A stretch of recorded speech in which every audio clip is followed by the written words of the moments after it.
네, 안녕하세요. 오늘 하루도 평안하셨는가요? 주님의 은혜와 사랑 속에서 승리 날들을 구가하시기를 빕니다. 삼양원리 기독론 일관독법 총괄 제설의 기독론 성경이 열리고 구원과 만나는 기독론의 모성사입니다. 제가 그 삼양원리라는 그 기독론의 그 어떤 모멘텀이라고 할까요? 코, 표어라고 해도 되고요, 그죠? 이제 가장 압축적인 슬로건이라고 말할 수 있는데, 제가 굳이 이 기독 종교와의 차별과 그 특별한 가치를 의미를 부여하면서 삼양 원리 기독교라고 하지 않고 기독선이라고 해서 구분을 짓고 말하는 것은 그만큼 우리 2000년 기독 종교가 잃어버렸던 그 가치와 의미들을 되살려내려고 하는 몸부림과 간절한 소망이 있기 때문입니다. 그것을 이제 알아차리시는 분들, 또 나름대로 예상해 보는 분들이 계실지 모르겠어요. 그런데 이제 이것을 삼양 원리라고 하는 우리가 잃어버렸던 그 가족과 고향에 대한 그 본질적인 물음으로부터 시작해서 이야기를 전개해 나가고 있죠. 그래서 이제 한 반쯤 이제 터닝 포인트를 구하면서 제가 또 새롭게 한 번 더 강조해 드리고 싶어서 이 삼양 원리를 쉽게 좀 더 요약해서 말씀을 드리면 이 영적 신분 그리고 어떤 믿음의 정체성에 대해서 이렇게 요약할 수 있단 말입니다. 즉 나의 소속과 출신이 어디인가, 그리고 내가 가진 이 진리와 구원과 믿음의 정체성이라고 부르는 이 문제, 이것을 어떻게 부각시키고 잘 전달되어져서 하나님을 믿노라고 하는 교인과 이 성도라고 부르는 사람들이 좀 심각한 깨달음을 좀 갖고 각성을 해서 이 부분에 잃어버렸던 그 의미들을 다시금 좀 되살려내기를 좀 바라는 거죠. 그래서 제가 지금 이 신원 증명, 영적 신원과 그 가치, 그리고 그에 따른 그 믿음의 정체성 확립을 위해서 어떻게 성경 속에서 자기가 발견되어지는가, 어떻게 진리 속에서 나의 인생의 좌표를 쓸 수 있는가, 어떻게 성경의 진리 속에 내가 들어있는가, 그리고 나는 성경 속에서 어떻게 발견되어지며 그 모습은 어떠한가, 그 실체, 그 정체, 그 바른 자아의 원래 모습을, 그 생명적인 그 형상을 찾아야 되고 회복해야 되고 바로 깨달아야 한단 말입니다. 이것이 얼마나 중요한 문제냐 하면 지난 50년 동안 저는 이 안개, 이 희미한 이 어둠 속에서 신앙을 갖노라고 진리를 아노라고 하면서도 이 부분들이 명확하지 못했기 때문에 굉장히 어렵고 많은 시간과 세월을 소모했음에도 불구하고 낭비에 그친 것 같고 헛된 수고를 일삼아서 허망한 세월을 살아온 것처럼 굉장히 가슴 아픈 세월, 그런 어떤 회한들이 있단 말입니다. 그래서 여러분들은 그러한 과오를 되풀이지 않고 또한 그러한 어떤 세월을 탕진하지 않으면서 정말 빠르고 신속하고 정확하게 그리고 확고하게 영적 신분과 믿음의 정체성을 확립에 확고하게 하시기를 바라는 마음입니다. 이런 영적 자기 신원에 대한 자세한 알미 없고 이런 어떤 믿음에 대한 정체가 확고하지 않으면 굉장히 우리는 신앙생활을 해 나가면서도 혼돈과 위기를 겪는단 말입니다. 그죠? 그러다 보면 이 비일진리에 젖어들게 되어지고 행여라고 갔던 곳에서 결국 자신을 망치고 자신을 망각하게 되어지는 그런 어떤 비극과 불행한 사태를 초래하죠. 그래서 이 영적 신원증명, 영적 신분을 발견하고 자기의 믿음의 정체성을 확립하는 가치는 자기 존재를 드높일 뿐만 아니라 존중감을 키울 수 있고 삶의 목표를 뚜렷하게 할 수 있죠. 가치가 많습니다. 이익이 있다고요.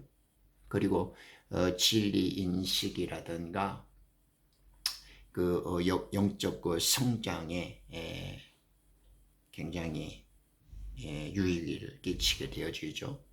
또한 실제 생활에 있어서도 어떤 진로라든가 직업을 선택한다든가 배우자를 결정하고 만날 때라든가 이러한 다소곳한 모든 삶의 전반적인 영역에서 위력을 발휘하고 영향력을 끼칠 수가 있죠.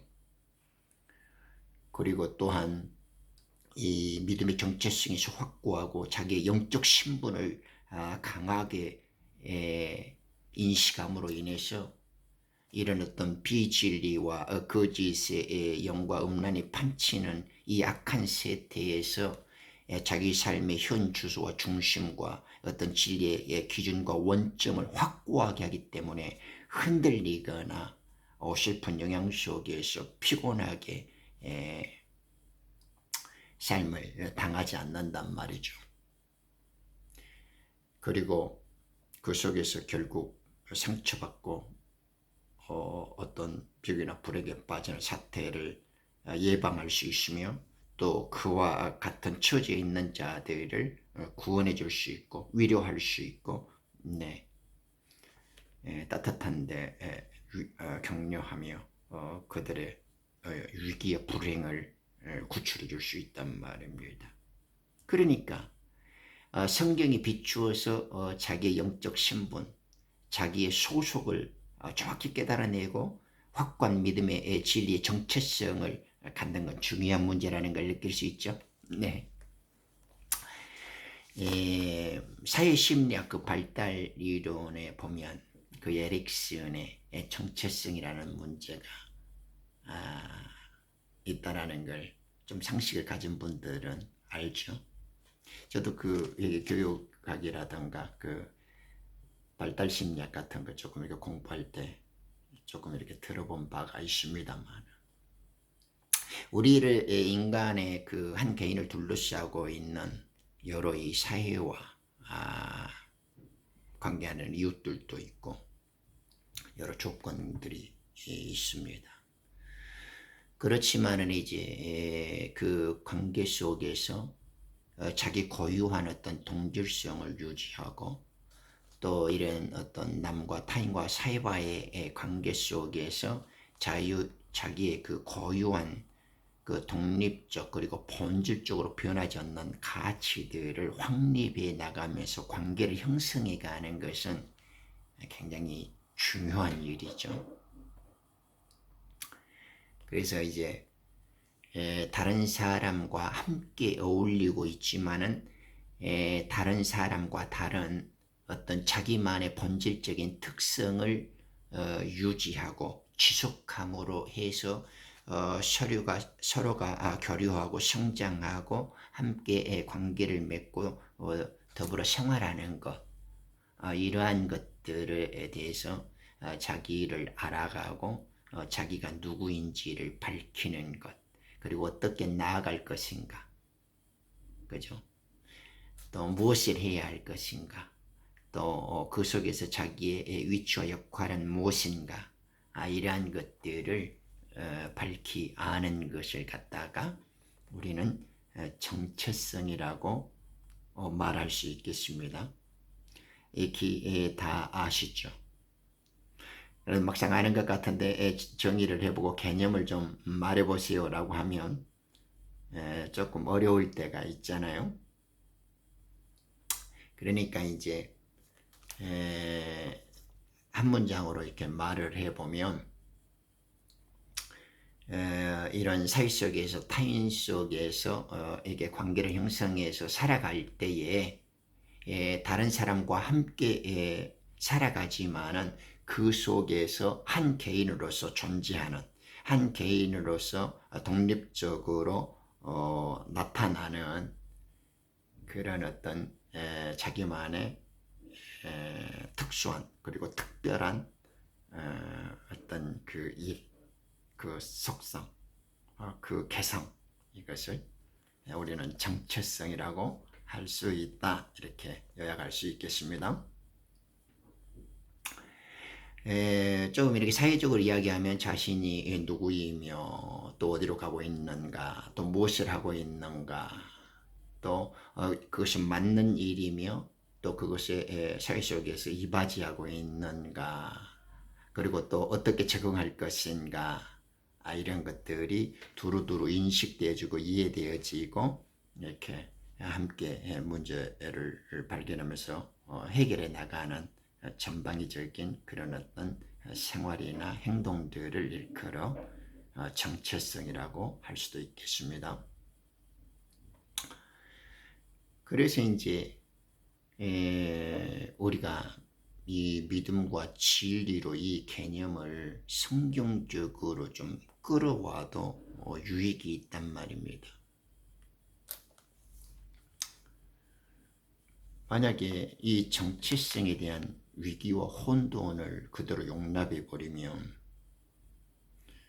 우리는 마치 성장기에 사춘기에 처한 청소년들이 자기의 그 정체성을 잃어버리고 위기 혼돈을 겪었을 때처럼 위기와 또 어떤 정서적인 곤란함과 어려움을 당하는 경우를 많이 있죠.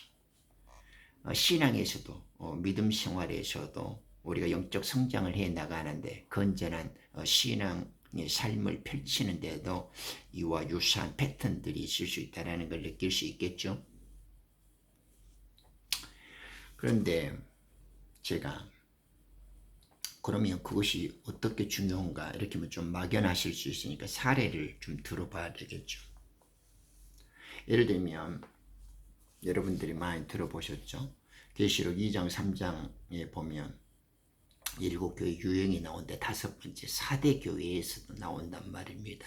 그것은 땅에 속한 교회들, 율법 아래에 있는 자들에게 말씀하고 있단 말입니다. 그런데 5절에 보면 계시록 3장 5절입니다. 이기는 자는 흰옷을 입을 것이요 내가 그의 이름을 생명의 책에서 지워버리지 아니할 것이며, 그죠? 이기는 자는 흰옷을 입을 것이고 그의 이름을 생명책에서 지워버리지 아니할 것이래요. 또 그의 이름을 내 아버지 앞과 그의 천사들 앞에서 시인할 것이다, 이렇게 나왔습니다. 여기서 흰옷을 입는다라는 말은 이들이 이 복음의 아들 하나님의 의의 직분을 맡은 거룩한 신부된 자들은 아니에요. 땅에 속한 종의 모습들이고 흰옷을 입었다는 것은 14만 4천의 무리 중에서 구원받는 땅에 속한 교회들, 그러니까 종의 신분으로 추수되어져 지상재림에서 추수되어질 자들인데 그들이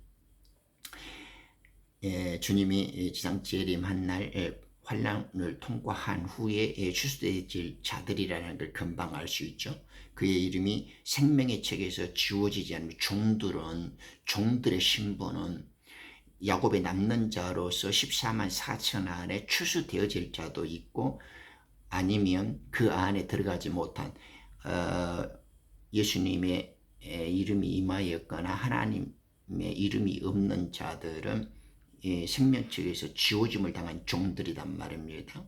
그러니까 쭉정이처럼 환난과 핍박이 오면 떨어지는 자들, 생명책에서 말소되어지고 지워짐을 당하는 자들이 있어요. 그렇지만 이들은 야곱의 남는 자로서 지상재림 때 말소된 자들이 아니라 믿음의 정죄를 지키고 예수 그리스도의 피에 자기 옷을 빨았던 자들이기 때문에 회개의 열매 성결의 표를 얻어서 지금 추수되어지는 자들에 대한 약속이라는 것을 금방 알 수 있습니다.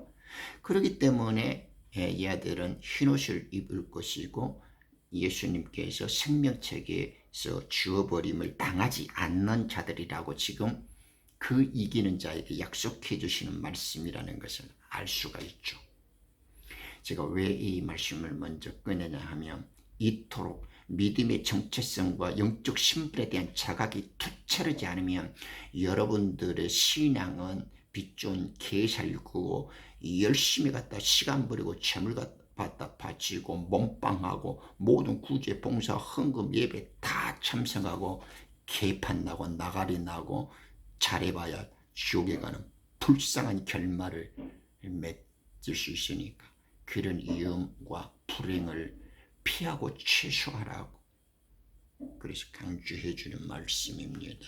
그러면 이제 이 이야기를 시작으로 해서 보죠. 많은 사람들이 자기 소속과 자기 믿음의 상태의 그 현 주소를 몰라요. 예를 들어 볼게요. 누가복음 7장에도 그 9장에도 54절 55절에도 우리 지난 시간 배웠죠. 제자들이 야고보와 요한이 저들을 엘리야처럼 하늘에서 불을 내려갖고 죽여버릴까 이렇게 말하잖아요. 그런데 우리 주님께서는 내가 지닌 영이 어떤 것인지를 너희들은 모르고 있다 이렇게 말하잖아요. 여러분들은 자신이 갖고 있는 영이 어떤 영인지 압니까? 종의 영을 갖고 있습니까? 아들의 영을 갖고 있습니까? 아니면 뱀의 영으로 갖고 있는데 그걸 미혹의 영을 갖고 있으면서 자신이 속고 있어서 자기 자신을 모르고 있는 겁니까? 누가복음 10장 17절이나 19절에 보면 그죠? 제자들이 나와서 70인들이 보고를 합니다. 마귀들이 굴복한대요. 그러니까 우리 주님이 그런 말씀을 해요. 그것보다 더 기뻐할 것은 너의 이름이 생명책에 있다는 거, 하늘 생명책에 있다는 겁니다. 어린 양의 생명책에 기록되어졌다는 것을 기뻐이라는 겁니다. 여러분, 생명책에 기록이 되어 있다는 것은 우리 존재와 생명이 있다는 것을 이야기하지 않습니까? 성경에서는 이름과 존재는 함께 움직이니까요. 우리는 창세 전에 하나님의 생명책에 기록된 자입니까? 아니면 창세 이후로 생명책에 기록된 자입니까? 여러분들은 어떻게 아세요? 창세 전에 기록되어진 이름을 갖고 있습니까? 창세 이후로 기록되어진 이름을 갖고 있습니까? 아니면 창세 이후로 기록되어진 이름을 갖고 있다고 알면 창세 이후로 기록됐다가 지워진 겁니까? 아니면 창세 전에 이름을 갖고 있다가 창세 후에 지워진 이름으로 사는 겁니까? 마태복음 7장 21절에 이하에 보면 유명한 이야기 나오죠. 제가 지난 시간도 예를 들었습니다. 나더러 주여 주여 하고 부르는 자들이 있습니다. 주의 이름으로 예언했고 귀신을 쫓아냈고 경이로운 일들을 했던 자들입니다. 그런데 우리 주님은 그들 보고 나 너 모른다 이렇게 말씀하시죠.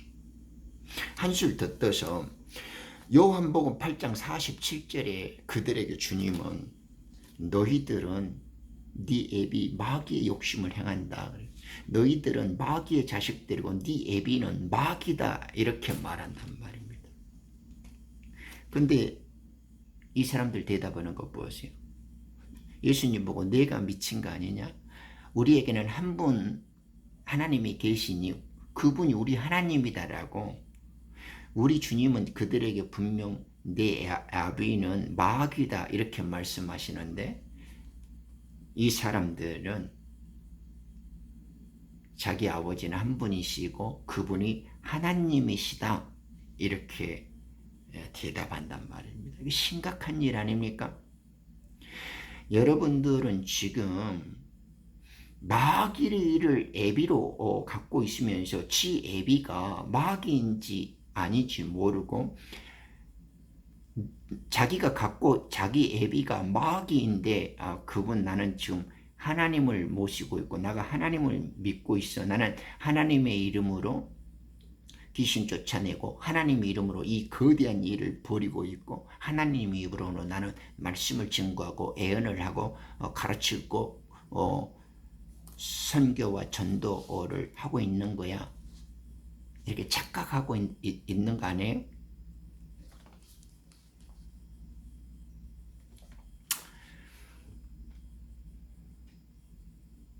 그런데 주님은 요한복음 8장 47절에 그런단 말입니다. 하나님께로서 난 자들은 당신의 말을 듣는데요. 그런데 얘들은 하나님의 말씀을 듣지도 못하고 하나님께로서 난 자가 아닌데도 그들의 아버지는 하나님이시다고 믿고 있죠. 도대체 왜 이런 일들이 벌어지죠? 이래서 자기의 영적 신분과 믿음의 정체성이 확고하지 않으면 이렇게 지옥자시로 가는 개판 나는 삶, 이런 코미디 신앙이라든 그죠? 이런 호로자식의 믿음들이 이제 판을 치는 종교 사기극과 영혼에 대한 강탈과 도적질이 이제 비진리의 강도 그러죠. 이런 거짓 영들의 이제 이 사기와 미혹이 이제 판을 치는 겁니다. 마태복음 4장 11절에도 그럽니다. 마가복음에도 4장 11절에 나오죠. 예수님께서 제자들이 묻는단 말입니다. 선생님, 왜 우리들에게는 비유로 말씀하십니까? 너희들에게는 왕국의 비밀을 아는 것이 허락되어져 있는데 저들에게는 아니다. 저들은 들어도 듣지 못하고 눈으로 봐도 알지 못하고 깨닫지 못하는 자들이다. 왜? 저들에게는 알도록 주어지지 않았다. 이렇게 지금 예수님이 설명을 해주시는 거죠. 희한하죠? 왜 예수님께서는 진리를 아는 자들에게 알게 해주셨는데도 불구하고 어떤 방식으로 해서 진리를 알지 못하도록 진리가 허락되어지지 않는 자들이 있다라는 것을 구분시켜 주지 않습니까? 여러분들은 허락되어지지 않는 진리를 자기 스스로 의욕을 일으켜서 배우고 과신하고 해석하고 스스로 자기가 아는 만큼 만족을 누리고 있습니까? 그런데 그것이 하나님의 진리와 하나님이 주시고자 하는 구원의 생명과 아무 상관도 없는 짓거리인 것을 심각하게 느끼고 깨닫지는 않으신가요? 그러면 우리가 지금 영적 신분, 자기의 소속, 그리고 믿음의 정체성에 대해서 왜 심각하게 생각하고 이 문제를 어떻게 해결하고 극복해 가야 하는가? 이것이 자기 생존과 생명에 불가피하게 매우 중요한 그리고 반드시 짚고 깨달아야 할 문제이기 때문에 제가 이렇게 거듭 강조해 드리는 겁니다. 에베소서 1장 4절을 또 보면 바울이 말해주죠. 우리는 창세 전에 하나님께서 택하시어 부름 가운데서 죄사함을 얻게 하고 구속의 인침까지 받았다. 그래서 아들로 택하여져서 구속의 날까지 성령의 약속의 보증으로 해주셨다. 이렇게 이제 계속 12, 3절까지 설명을 해 갑니다. 여러분들이 부르짖는 아바 아버지 그 아들 우리 주 예수 그리스도께서는 여러분들을 창세 전에 택하여서 성령의 약속으로 불러주시고 아들로 인쳐주셔서 또한 구속의 날까지 우리 속에서 성령으로 보증으로 살아주시고 있는 분입니까? 여러분들은 지금 아들로 부름을 당한 자들입니까? 아니면 종으로 택한 되어져서 환난을 통과해서 추수되어질 자입니까? 아니면 지금 믿노라고 열심히 믿고 있는데 그 믿고 있는 것이 이 마귀와 거짓과 미혹의 영에 소속되어져서 그를 아버지라고 착각하고 버려지고 생명책에서 말소되고 지워진 자로 사는데 착각하고 있는 것입니까? 아니면 원래 생명책에 기록되지 못한 자로서 뱀의 적그리스도의 세상에 올 때 짐승의 폐를 받고 666의 후예들로서 길가에 버려진 사람들처럼 뱀의 후예들로 살고 있는데 가인의 계보를 따르면서도 구원을 앙망하고 자기에게 구원이 올 것처럼 넉담하고 허망한 착각과 상상 속에 빠져서 신앙생활을 보내고 있는 자들인가요? 이게 지금 심각합니다. 이 기독 종교에 판을 치고 있는 영적 소속과 믿음의 정체성에 대한 파악의 문제를 이 간교한 이 거짓의 영과 이 사탄은 절대 그것이 드러나지 않게끔 희미하게 그리고 안개 속에 어둠 속에 감춰버리고 이것이 밝히 드러나지 않도록 우리를 회방하고 우리의 눈과 귀를 가다두려고 한단 말입니다. 그래서 무슨 사는 삼양원리라는 기독선의 이름으로 영적 신분과 믿음에 대한 정체성을 파악해서 마귀의 자식과 하나님의 영에 속한 그리스도의 아들들을 분별하고 분리하고 나눠야 돼요. 빛과 어둠이 나눠지듯이.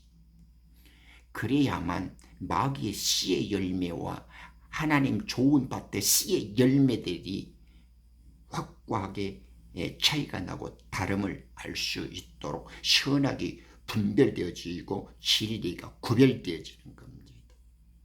빛과 어둠이 함께할 수 없듯이.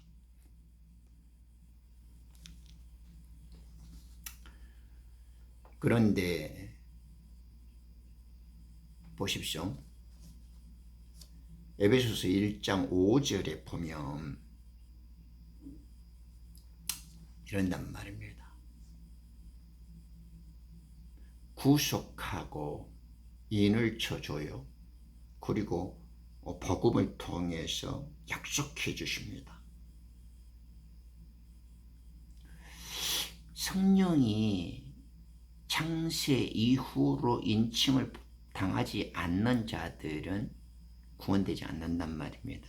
그런데 창세 이후로 인침을 당하지 않는 자들은 지워진 자였죠. 생명책에서 지워진 자단 말입니다.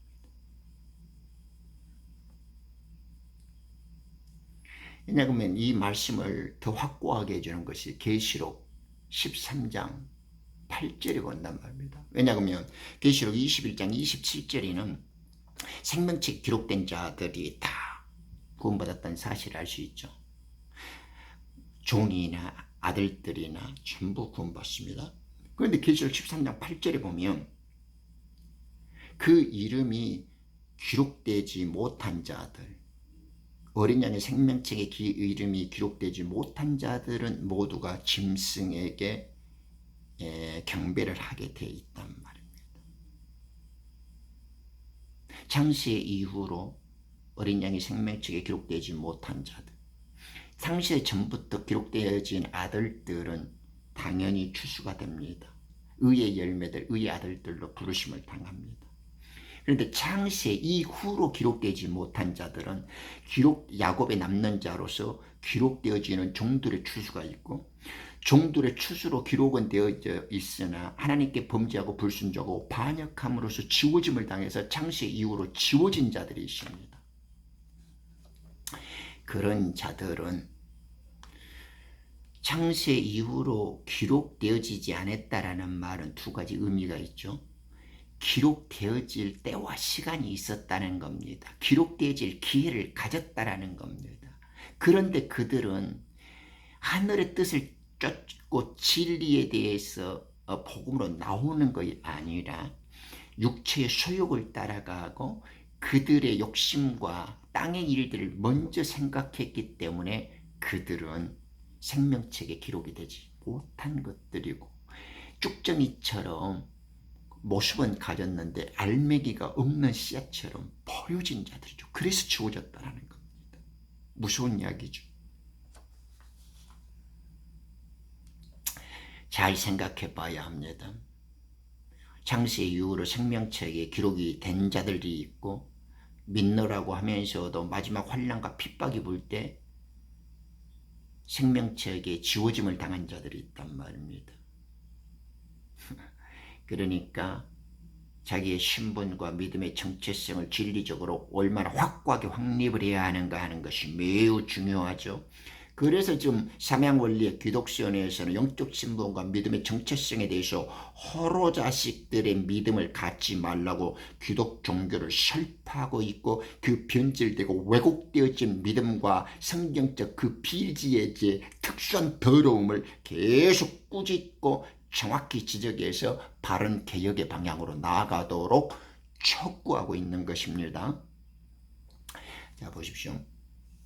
여러분들, 생명책에 기록된 건 중요하죠. 창세 전에 기록된 자들인가요?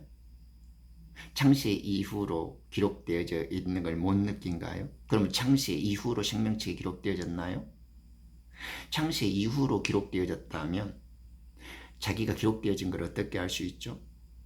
그러면 창세 이후로 기록이 되어졌다가 자기가 지워진 자 같은가요? 나는 창세 이후로 기록은 되어졌는데 말소되고 타락되고 변질되고 있는 자라고 느낀가요? 아니면 원래 뱀과 마귀의 후예들로, 뱀의 종자들로 살고 있으면서 나는 지금 구원받는 백성처럼 착각하고 자기의 그 오해 속에서, 자기의 상상 속에서 믿음을 갖고 있는 자는 아닌가요? 마치 서기관들이나 바리새인들처럼 예수님은 너는 네 애비는 마귀라고 하는데요, 나는 하나님 잘 믿고 있다고 자의적인 숭배와 겸손과 자기 육체의 경건 속에서 자랑하면서 하나님 진리의 지식에 영이 늦은 비성령으로 풀어지는 계시의 말씀을 저버리고 자기의 의와 자랑을 내세우면서 땅의 일들로 하나님의 것들을 자랑하고 살고 있지는, 그런 착각의 삶을 신앙이라고 거짓으로 믿고 있고 있지는 않는가 하는가, 그 말입니다. 그래서 출애굽기 32장 32절에 보면 범죄한 백성들을 위해서 모세가 그러잖아요. 주여, 화평하시거든 용서해 주시고 그렇지 않으면 나의 이름도 당신의 책에서 지워주소서. 너무나 가슴 아프고 의미심장한 이야기죠. 시편 69편 28절에도 나오잖아요. 시인은 저들을 산자들의 책에서 지워버리소서라고. 하나님께서도 내 앞에 죄 지은 자들은 내가 지워버리겠다고 말씀하시지 않습니까?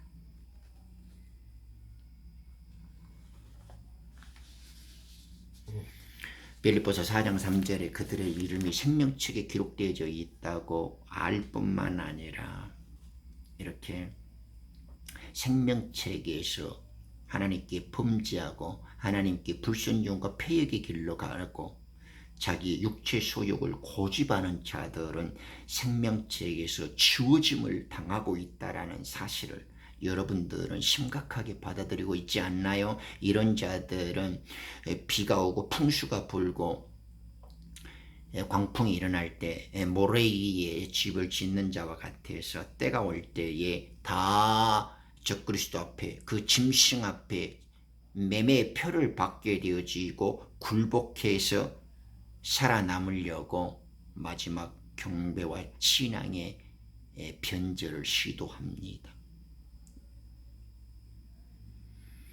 진리 속에서 자기의 신분과 소속이 어디에 있고 내 아버지와 영적 족보에 대한 혈통이 어디에 있고 내가 하늘 왕국의 거룩한 족보를 가진 자로서의 경건된 삶, 아들의 권세를 가진 높은 신분과 자아의 존엄, 내 영적 신분의 그 특수한 고귀함을 깨닫지 못한다면 여러분들은 분명 마귀를 예비로 생각하고 있고 생명체계에서 지워짐을 당할 존재들이고, 아니면 마귀를 섬기고 있으면서 자기는 하나님의 아들이 될 거라고 거대한 착각과 너무나 위험한 오해를, 그런 상상을 실천하고 있는 사람들일지도 모른단 말입니다. 우리는 좀 더 이 시간 이후로 기독신을 풀어가면서 우리의 영적 신원, 영적 신분, 영적 소속, 그 거룩한 아버지의 혈통과 하나님 왕국에 대한 권세와 신분을 다시 한번 확인해보고, 이 믿음의 정체성과 진리의 그 확고한 기반 위에서 새로운 삶의 고귀하고 그 빛나는 개성들을 제대로 만끽하고 실천해 나가는 복된 삶을 살아가야 할 것입니다. 계속해서 영적 신분과 믿음의 정체성에 대한 확고한 성경적 진리를 파헤쳐 나가도록 하겠습니다. 감사합니다.